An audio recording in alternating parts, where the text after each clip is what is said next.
Hi there and welcome back to the Good Tutor Premier Prep SAT course. In this video we're going to continue our look at the Passport to Advanced Math and specifically quadratics and solving quadratic equations. Take my pen out here so that we can work. Alright. First we'll start with a quick introduction to quadratic equations. So we know that quadratic equations are written in the parent form, or really more commonly known as standard form, of ax squared plus bx plus c is equal to 0. And there's a few key points to that. A being the leading coefficient of the quadratic term, as it's called, basically the term that is actually raised to that second power. B being the second leading coefficient, and C being the third, being the constant value actually. And if you see these graphed, that C value there will also actually be the y-intercept, which is important.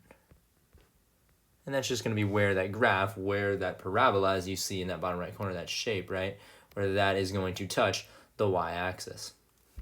And then equal 0 is also a very important point.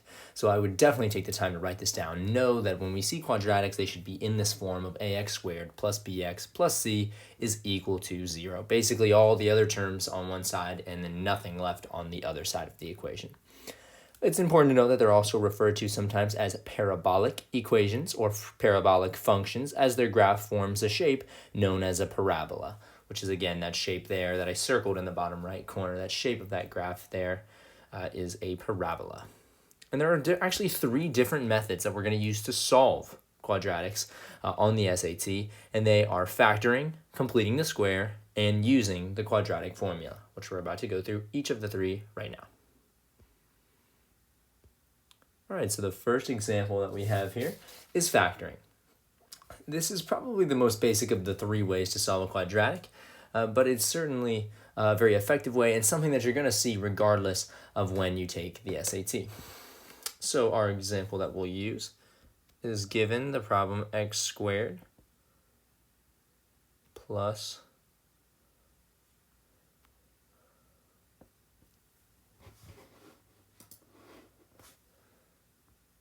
2x minus 3 is equal to 0.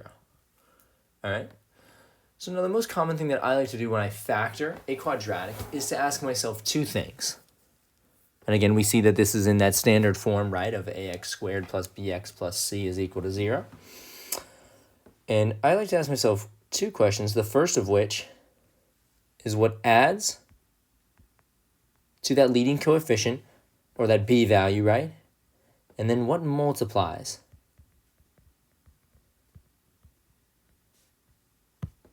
to the c value?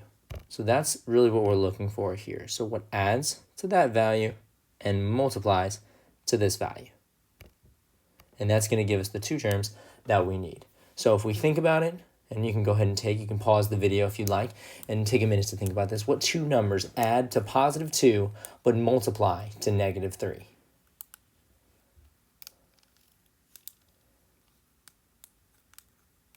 And if you thought about it, or just pause the video, you should have thought that those 2 numbers would be a negative 1 and a positive 3, right? Because if we have 3 times negative 1, it's going to be negative 3, but a positive 3 plus a negative 1, aka 3 minus 1, right, is going to equal positive 2. So negative 3, positive 2, just like we needed here, right? So now we're going to write those as factors. So how we do that is we take an x, and we do the first one, which we can say was the negative 1, x minus 1, right? Multiplied by the x plus 3, that positive 3, right? Is still equal to 0. And that's really how we factor. And that's the most effective way to factor something like this, especially a case like this in which that leading a value is nothing there, not represented by anything, which really is an implied 1, right? So this is the best way we can factor a quadratic in an example where a is 1. So again, we look for what adds to the b value and what multiplies to the c value. Now, while this may be the final factored form of the quadratic, the factors are actually not negative 1 and 3. This is because if we are asked what the factors of this quadratic are, we have to take each one of these and make it an equation equal to 0. In this case, x minus 1 is equal to 0, which we would solve by adding 1 to each side to find that x equals positive 1. And then x plus 3 is equal to 0. We would subtract 3 from both sides and find that x is equal to negative 3. So a rule of thumb is that if you get a quadratic into a final factored form as we did here, those two numbers inside the parentheses, the final factors, if you're asked what the factors of the quadratic actually are, they're going to be the opposite of what's inside those parentheses when you have it in the factored form. All right, so now we'll move on to the next way of solving a quadratic, which is by completing the square. Now, although this is a less common way that we'll actually solve quadratic equations on the SAT, it is something that you could still see. So we'll work through these steps here with an example. And I would really just pause the video if you can and just take the time to really write these steps down and practice this some more as well after watching this video. All right, so if we are to get an equation very similar to the one we saw in the last problem, let's say x squared plus 8x minus 8 is equal to 0, right? There's our standard form that we recognize, ax squared plus bx plus c is equal to 0. Now let's look at our steps for completing the square. Step 1 is to move the constant, right? We remember the constant value is that c value, this one, that value that doesn't have a variable with it. So we have to move that to the other side as our very first step. So since it's a negative 8 or an 8 that is being subtracted currently, we'll add it to both sides and see that we have x squared plus 8x is equal to a positive 8. All right, so that's done. That step is done. Next is to divide b by 2 and square it. And this is known as b over 2 squared. And what that means is, again, that's referring to our parent function, right? Ax squared plus bx plus c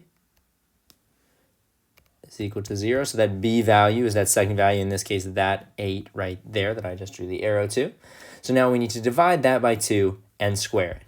So if we are to do that, it would be 8 over 2 squared, which would be 4. And over a number over another number is just a divided by. So 8 divided by 2 was 4 squared, which is equal to 16. All right, we've done that. We found that b over 2 squared value is 16 in our problem. And now we have to add this value to both sides of the equation. So find that x squared plus 8x plus 16 is equal to 8 plus 16. So there's that 16 on both sides that we just found. All right. And now it asks us to factor. So let's factor this one on the left side of the equation. All right, let's do the exact same thing we did on the last one. What is something that adds to 8 but multiplies to 16? If we think about it, right, it should be two positive 4s, right? So x plus 4 times x plus 4 is equal to, what is 8 plus 16? 24. So now we have that x plus 4 times x plus 4 is equal to 24. And we factored, so we can check that off of our list. Now we know that x plus 4 times itself, anything times itself, is just squared.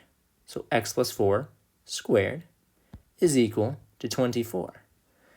Our next step, if we look at number 5, step 5 there on our checklist, it is to take the square root of both sides. So if we take the square root of the left side, the square root of a square cancels, and we're just left, and we'll move left here, we're just left with x plus 4 being equal to the square root of 24. Now, the square root of 24, it doesn't actually have a clean square root, so we have to take two factors, let's say 4 and 6, so that would be the square root of 4 times the square root of 6. 6 doesn't have a clean square root, but 4 does, which is 2, as we know.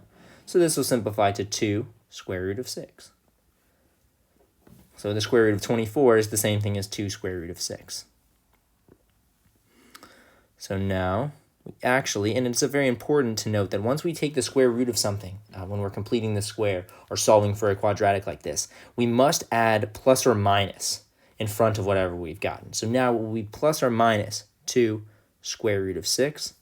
And then the very last step would to be to isolate x by subtracting 4 from each side. So the answer to this one would be x is equal to negative 4 plus or minus 2 square root of 6. And that is how you complete the square. Once again, I would definitely suggest writing these down and seeking further practice after this video. All right, and the third and final way we're going to take a look at how we can solve a quadratic equation on the SAT is to use the quadratic formula. So in this case, we're going to use that formula that's written off to the left, which actually is the quadratic formula, and that is x is equal to the opposite of b, meaning if it's positive, it will now be negative, and if it were negative to begin, it will now be positive when we use it here, plus or minus the square root of b squared minus 4 times a times c, with all of that being over or divided by 2 times that front a value, right? And once again, when we're referencing a, b, and c in this case, we are referring to the leading coefficients and then c being the constant from that parent equation that we learned in the beginning of ax squared plus bx plus c. So when you see a, b, and c in the quadratic formula, that's what they're referring to, those leading coefficients, or the constant again in the case of c. So if we do a practice problem here, let's go ahead and take a look at one that would be x squared minus 2x minus 20 equals 0. And now let's plug it in to that quadratic equation to the right, this right here. All right, so we see that our b value, right, is negative 2. So it's going to be x is equal to the opposite of b, which the opposite of negative 2 is positive 2, plus or minus the square root of b squared, so negative 2 squared would be 4, minus 4 times a, which since there was nothing out here, right, that's just a 1, so 1, times c, which in this case was negative 20, so times negative 20, all over 2 times a, which is just 2 times 1 in this case again. So now we'll simplify and do x is equal to 2 plus or minus the square root of, let's see what this came out to, 4. It was minus 4 times 1 times negative 20. So that minus and the minus from the 20 will mean this actually ended up being a plus sign, because two negatives multiplied by one another make it positive. So it'll be 4 times 1 times 20, which is 80. So 4 plus 80, and that is actually the square root of, right? So the square root of 84, all over 2 times 1, which is on the bottom, which is just 2. So now if you want to pause the video here and attempt to solve it yourself, you certainly can. It's a very, very good time to. And if not, we'll go ahead and continue on solving. All right, so now we've got 2 plus or minus the square root of 84, which, if you know, will not actually come out to a clean number. I should say a whole number integer there. But what it will come out to, if we break down into two factors, would be 21 and 4. We know 4 can be further broken down, or we can really say it's the square root of 21 times the square root of 4, right, equals the square root of 84. We know that the square root of 4, very similar to the last problem we did, will be 2. So we'll be left with 2 square root of 21. So it will be 2 plus or minus 2 square root of 21 over 2. And now our final step is to just simplify. So this 2 can be divided by that 2 on the bottom, and as can that top 2 right there.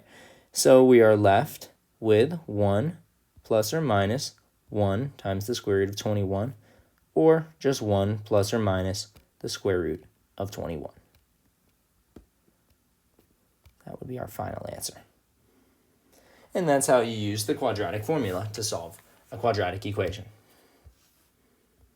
All right, and that finishes it up for this video. Our next video will focus on quadratic systems of equations and how to solve those, and that'll be our last video within the Passport to Advanced Math.